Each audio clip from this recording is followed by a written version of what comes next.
जय हिंद दोस्तों, आप सभी का एम के शाह क्लासेस में स्वागत है। हम लोग देख रहे थे प्राचीन भारत का इतिहास। और प्राचीन भारत के इतिहास में जो टॉपिक था चोल, चालुक्य, पल्लव एवं संगम, जो कि दक्षिण भारत के अंतर्गत था।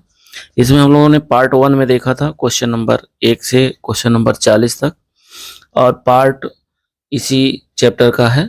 और पार्ट 2 में हम लोग देखेंगे क्वेश्चन नंबर 41 से लेकर के क्वेश्चन नंबर 80 तक, जो कि महत्वपूर्ण PYQ क्वेश्चन है और अपकमिंग लगभग में सभी एग्जामों के लिए महत्वपूर्ण है, चाहे वो ROAR हो, BPSC हो, या UPPCS हो, या SSC हो, चाहे TGT PGT हो। अपकमिंग सभी एग्जामों के लिए बहुत ही महत्वपूर्ण है।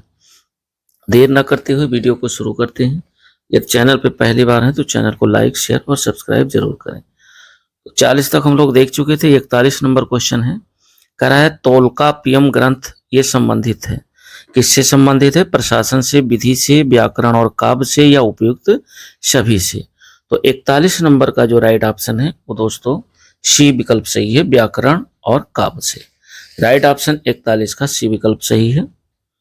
और अपने आप को भी आंकते रहिए, जांचते रहिए, परखते रहिए कि कितना हम सही कर पा रहे हैं, कितने क्वेश्चन हमारे सही हो रहे हैं। 42 नंबर क्वेश्चन कह रहा है कि संगम साहित्य में तोल्काप्पियम एक ग्रंथ है, तमिल कविता का, या तमिल व्याकरण का, या तमिल वास्तुशास्त्र का, या तमिल जो है राजशास्त्र का। तो 42 नंबर का जो राइट ऑप्शन है वो दोस्तों बी विकल्प चाहिए, तमिल व्याकरण का। तोल्काप्पियम एक ग्रंथ है, ये तमिल व्याकरण का है। 42 नंबर के बाद 43 नंबर क्वेश्चन देखते हैं। और 43 नंबर क्वेश्चन कह रहा है कि शिल्पाधिकारम के लेखक कौन है? शिल्पाधिकारम का लेखक कौन है? इलंगो, या परणार, या करिकाल, या विष्णु स्वामिनी। तो 43 नंबर का जो राइट ऑप्शन है शिल्पाधिकारम, कई बार पूछा भी गया है, इसके जो लेखक हैं वो इलंगो है। राइट ऑप्शन 43 का ए विकल्प सही है, इलंगो। उसके बाद 44 नंबर क्वेश्चन। 44 नंबर क्वेश्चन कह रहा है कि सूची फर्स्ट को सूची सेकंड के साथ सुमेलित करना है। सूचियों के नीचे दिए गए कोट से सही उत्तर का चुनाव करना। एक तरफ सूची फर्स्ट दिया है और एक तरफ सूची सेकंड दे रखा है। और इधर जो है जैसे तिरुकुरल और तोल्काप्पियम, ये बताना है कि ये किस पे आधारित है, प्रेम कथा या दर्शन, या इसके साथ जो है शिल्पाधिकारम किससे संबंधित है, और मणमेकलय किससे संबंधित है। तो शिल्पाधिकारम और तोल्काप्पियम अभी हम लोगों ने देखा ये व्याकरण से संबंधित है। तो बी का हो जाएगा 4। बी का हो जाएगा 4। 44 में बी का 4 कौन सा है? डी विकल्प सही है। तो एक ही क्वेश्चन से आपका सारा जो है, यदि आपको ये पता है कि तोल्काप्पियम किससे संबंधित है तो ये संबंधित है व्याकरण से। तो बी का हो गया 4, और बी के 4 में खाली जो कोट आपका सही है वो डी ही सही है, बी का 4 है। बाकी बी में किसी में 4 नहीं है, तो ए, बी और सी ये वैसे ही एलिमिनेट हो गए। राइट आंसर आपका जो है डी निकल के आ रहा है, 2 4 1 3। और 2 4 1 3 का मतलब ये हुआ कि जो तिरुकुरल है ये दर्शन पर आधारित है, और तोल्काप्पियम ये व्याकरण पर आधारित है, और जो 2 4 3 1 और शिल्पाधिकारम ये वड़ी कथा पर आधारित है, और मणमेकलय जो है ये प्रेम कथा पर आधारित है। इस हिसाब से इसका जो राइट ऑप्शन होगा वह जो है डी विकल्प सही है, 2 4 1 3। उसके बाद क्वेश्चन नंबर हम लोग 45 देखते हैं। 45 नंबर क्वेश्चन कह रहा है कि शैव संतों के लेखन के संग्रह को पांचवा वेद भी समझा जाता है। शैव संतों के लेखन के संग्रह को पांचवा वेद भी समझा जाता है। उपयुक्त संग्रह का क्या नाम है ये बताना है। और इसमें दिया है, ए ऑप्शन है तोल्काप्पियम, बी है शिल्पाधिकरण, और सी है मणिमेखलय, और डी है तिरुमुराय। तो 45 नंबर का जो राइट ऑप्शन है वो डी विकल्प सही है, तिरुमुराय। अर्थात शैव संतों के लेखन के संग्रह को पांचवा वेद भी समझा जाता है, और ये है तिरुमुराय संग्रह का नाम। और उसके बाद 46 नंबर क्वेश्चन कह रहा है कि ईसा की प्रारंभिक शताब्दियों में भारत तथा रोम के बीच घनिष्ठ व्यापारिक संबंधों की सूचना किस पुरास्थल की खुदाई से प्राप्त होती है। तो भारत और रोम के बीच जो घनिष्ठ व्यापारिक संबंधों की सूचना है, ये पूछ रहा है कि किस पुरास्थल की खुदाई से प्राप्त होती है। तो मदुरै या ताम्रलिप्त या तोंडी या अरकामेड़ू।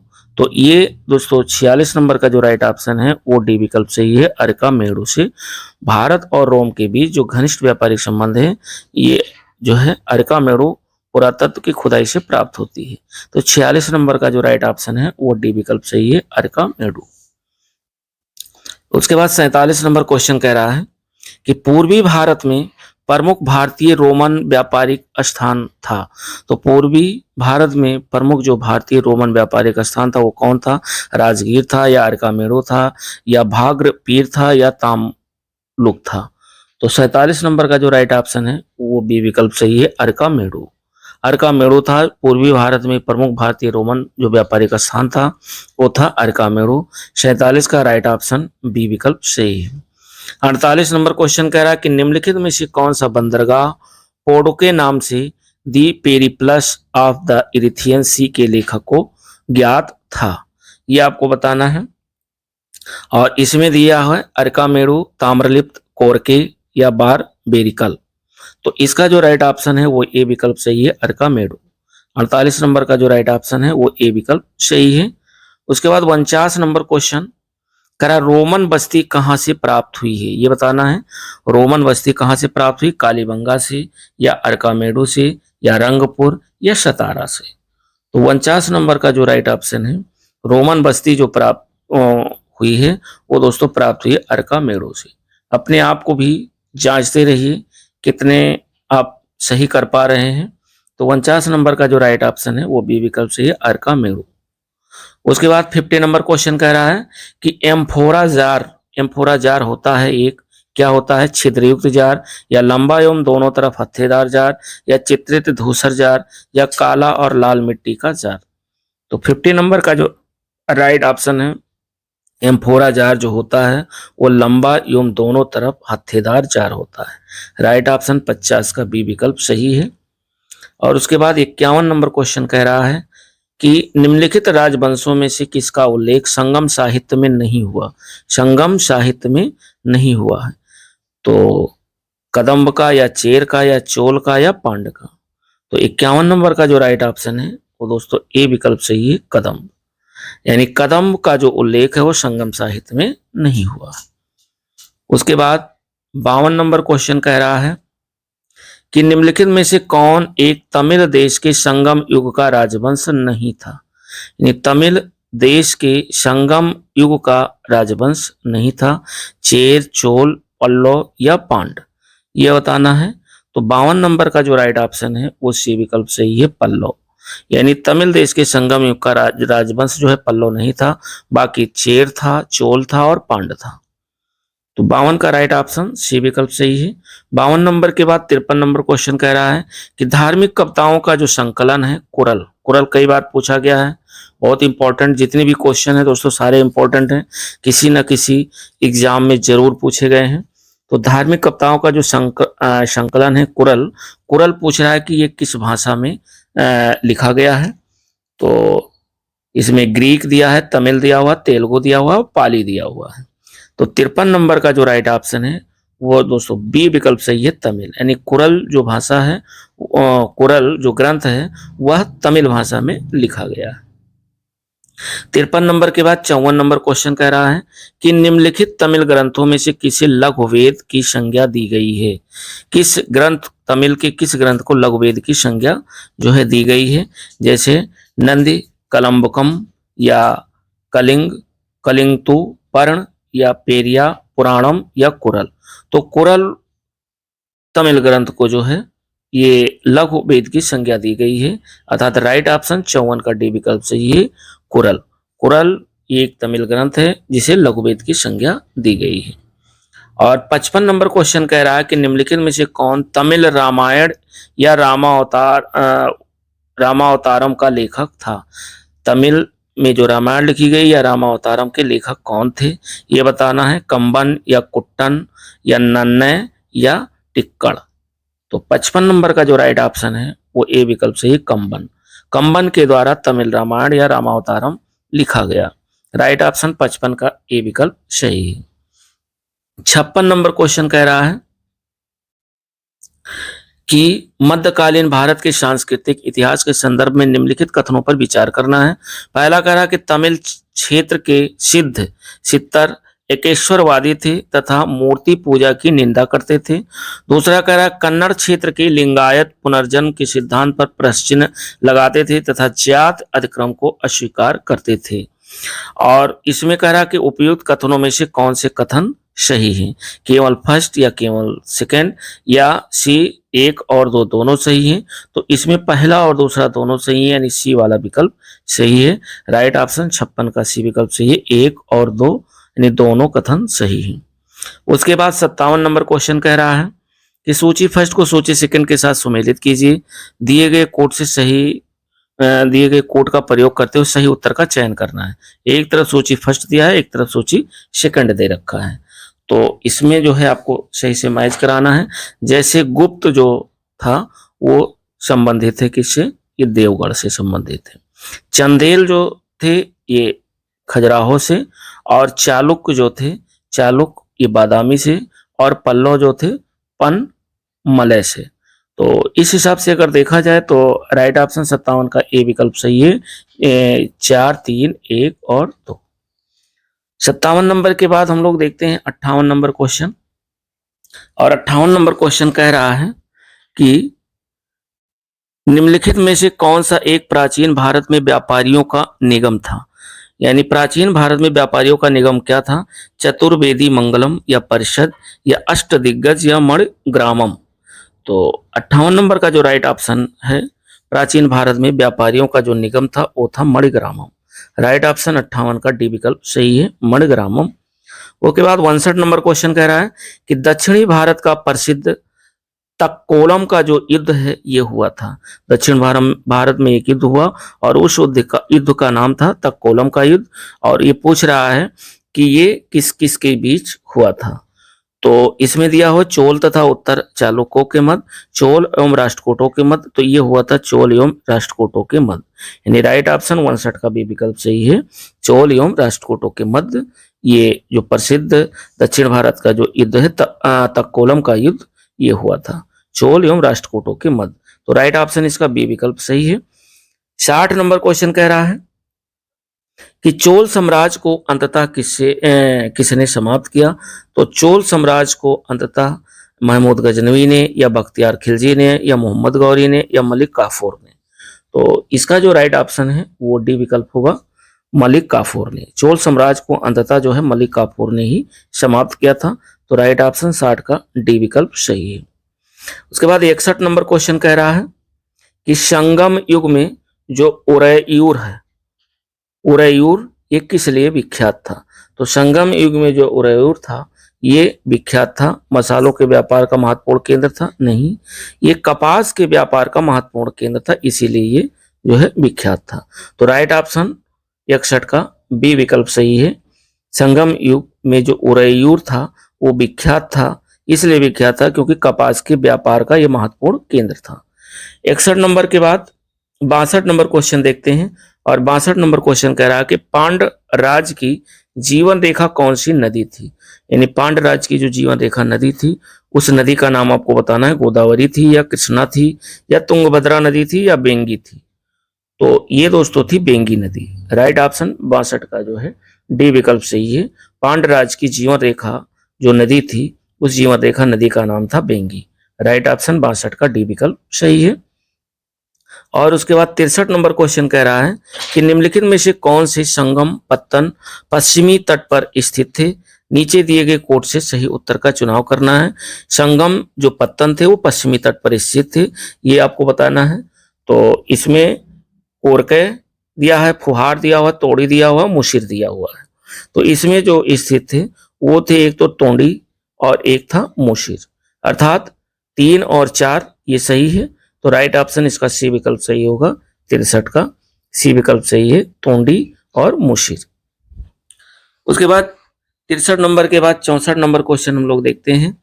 और 64 नंबर क्वेश्चन कह रहा है कि संगम कालीन साहित्य में कौन कौन को योम मन्नन कौन को मन्नन किसके लिए प्रयुक्त होते थे।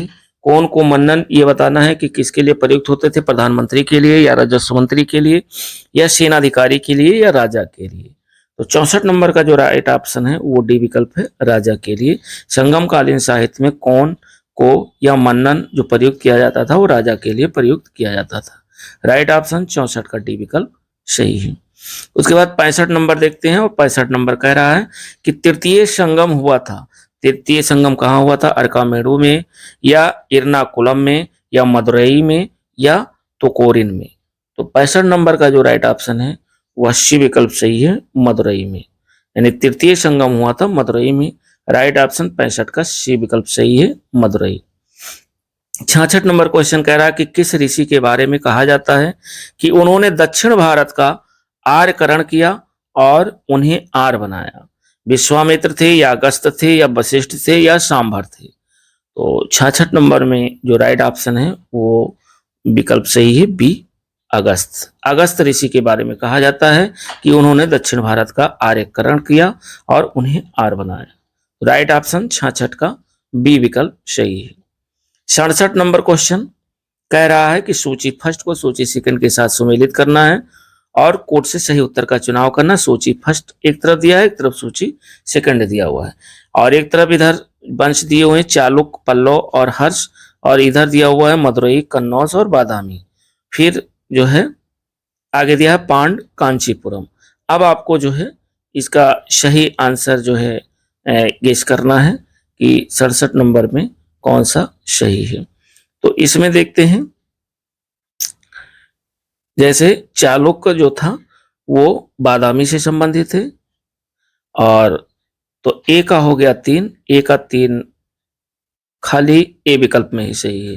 देखिए अगर एक सही है, एक सही क्लियर कर ले जा रहे हैं तो ये क्वेश्चन आपका वैसे ही सही हो गया, ए विकल्प सही है।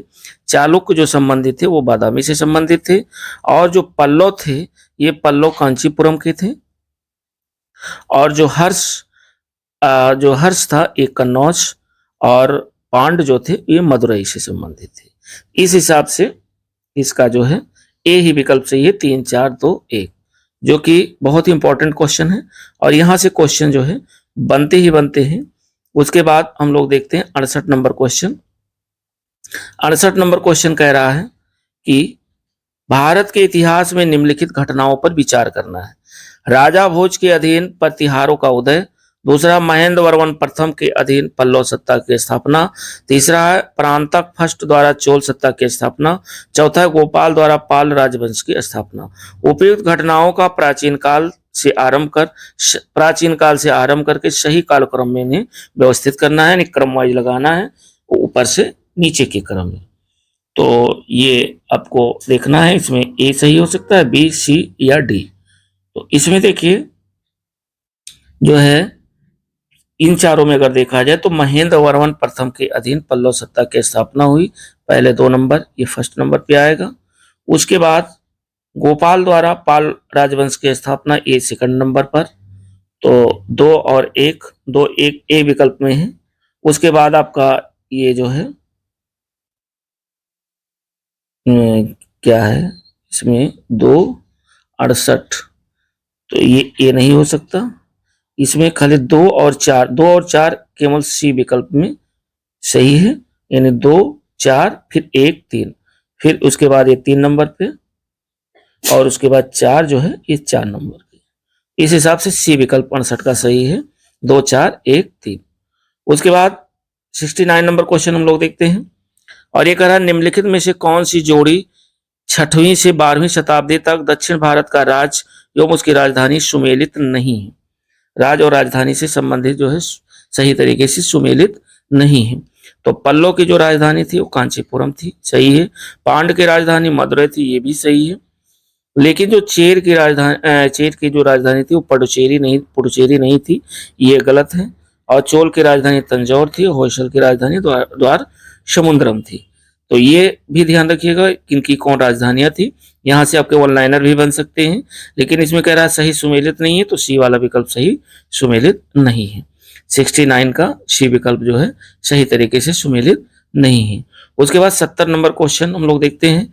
70 नंबर कह रहा है कि निम्नलिखित पल्लव शासकों का नाम उनके राज काल को दृष्टिगत रखते हुए सही कालानुक्रमानुसार व्यवस्थित कीजिए और नीचे दिए गए कोड से सही उत्तर का चयन कीजिए। परमेश्वर वर्मन प्रथम, नरसिंह वर्मन प्रथम और नंदी वर्मन द्वितीय और महेंद्र वर्मन प्रथम।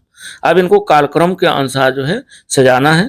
तो इनमें अगर 4 में देखा जाए तो सबसे पहले महेंद्र वर्मन प्रथम, उसके बाद में जो है आपका आ जाएगा नरसिंह वर्मन प्रथम, ये दूसरे नंबर पर। उसके बाद में आपका परमेश्वर वर्मन प्रथम, अर्थात ये 3 नंबर पे होगा। और उसके बाद लास्ट में नंदी वर्मन द्वितीय। तो ये होगा इसमें ए वाले विकल्प में 4, 2, 1 और 3। 70 नंबर का जो राइट ऑप्शन है वो ए विकल्प सही है। खंड शिक्षा अधिकारी 2019 में क्वेश्चन पूछा गया है।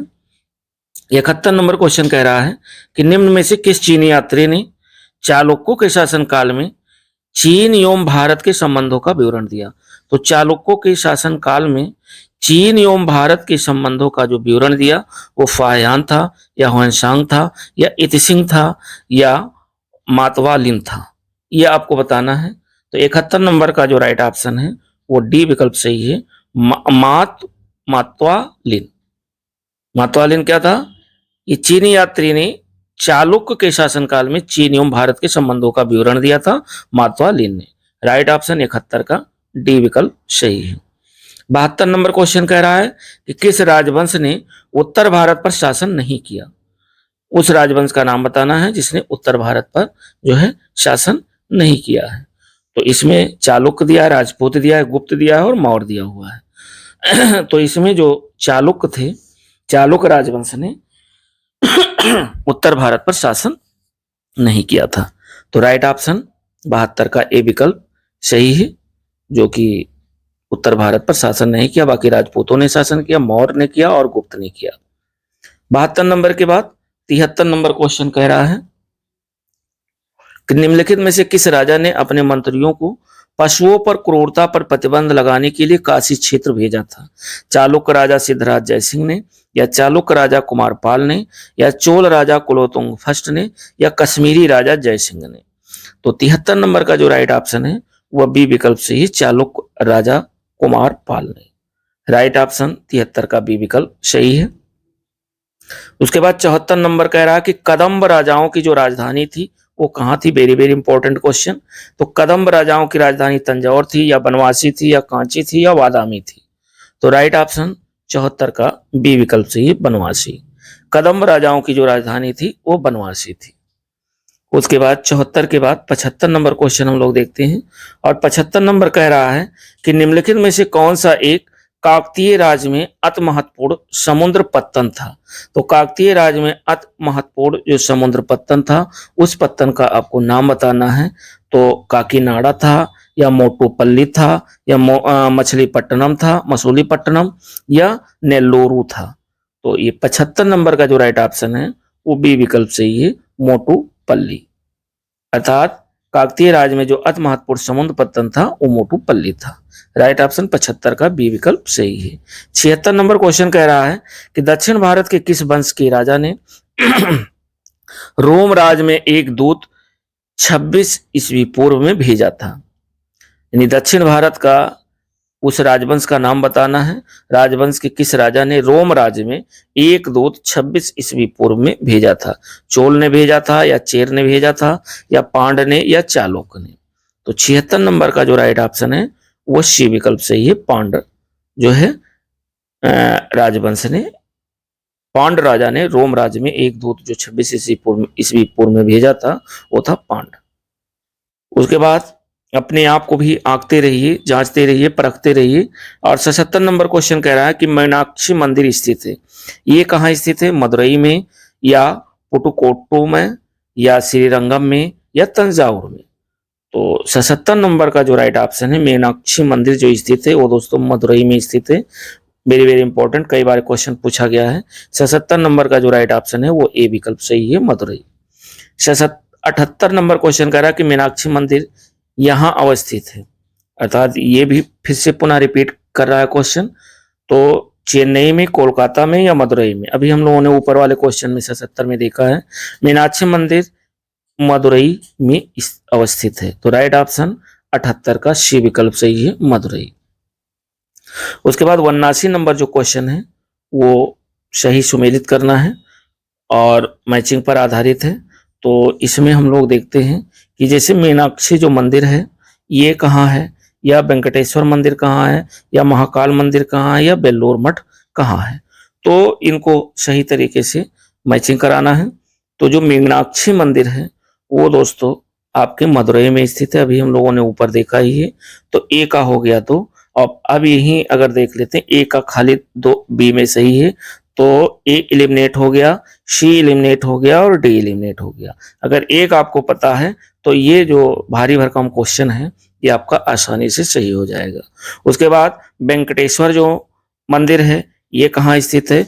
तो ये स्थित है तिरुमाल, जो कि आंध्र प्रदेश में पड़ता है। महाकाल मंदिर ये कहाँ स्थित है? ये दोस्तों उज्जैन में स्थित है। और बेल्लूर मठ जो है ये हावड़ा में स्थित है, जो कि पश्चिम बंगाल में पड़ता है। तो इस हिसाब से जो राइट ऑप्शन है वह बी विकल्प सही है। यहां से वन लाइनर 4 क्वेश्चन बन सकते हैं। तो वन लाइनर जो है वनडे एग्जाम में ज्यादा पूछे जा रहे हैं और इसमें भी पूछे जा सकते हैं, पूछे भी गए हैं। अभी ऊपर पूछा गया कि मीनाक्षी मंदिर कहाँ है, तो मदुरई में है। तो यहाँ से क्वेश्चन आपके ऐसे बनते हैं, यानी वन लाइनर भी बन सकते हैं, मैचिंग वाले भी बन सकते हैं, साथ ही साथ कोट वाले प्रश्न भी बन सकते हैं। उसके बाद जो है 80 नंबर क्वेश्चन कह रहा है कि दक्षिण भारत के मंदिरों के आकर्षक द्वार क्या कहलाते हैं? दक्षिण भारत के मंदिरों के जो आकर्षक द्वार होते हैं वो क्या कहलाते हैं? शिखर, या गोपुरम, या देवालय, या मंडपम? मंडपम। तो 80 नंबर का जो राइट ऑप्शन है वो दोस्तों बी विकल्प से ही गोपुरम कहलाते हैं। दक्षिण भारत के मंदिरों के जो आकर्षण द्वार हैं वो गोपुरम के नाम से जाने जाते हैं। तो 80 का जो है बी विकल्प सही है। ये दोस्तों इस वीडियो का लास्ट क्वेश्चन था। अब उसके बाद जो है प्राचीन भारत जो घटना चक्र चल रहा है उसमें जो है प्राचीन साहित्य से रिलेटेड क्वेश्चन बचे हुए हैं, तो वो 2 वीडियो में कवर हो जाएंगे। क्योंकि अगर क्वेश्चन ज्यादा होंगे तो 2 वीडियो में, नहीं तो फिर 1 वीडियो में कंप्लीट हो जाएगा और उसके साथ हमारा जो है प्राचीन भारत का इतिहास घटना चक्र कंप्लीट हो जाएगा।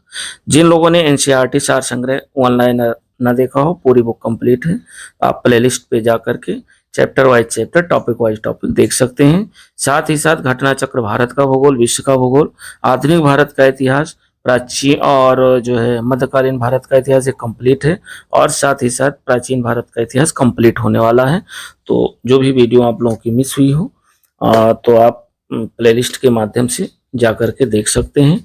और यदि चैनल पे पहली बार हैं तो चैनल को लाइक, शेयर और सब्सक्राइब जरूर करें। धन्यवाद।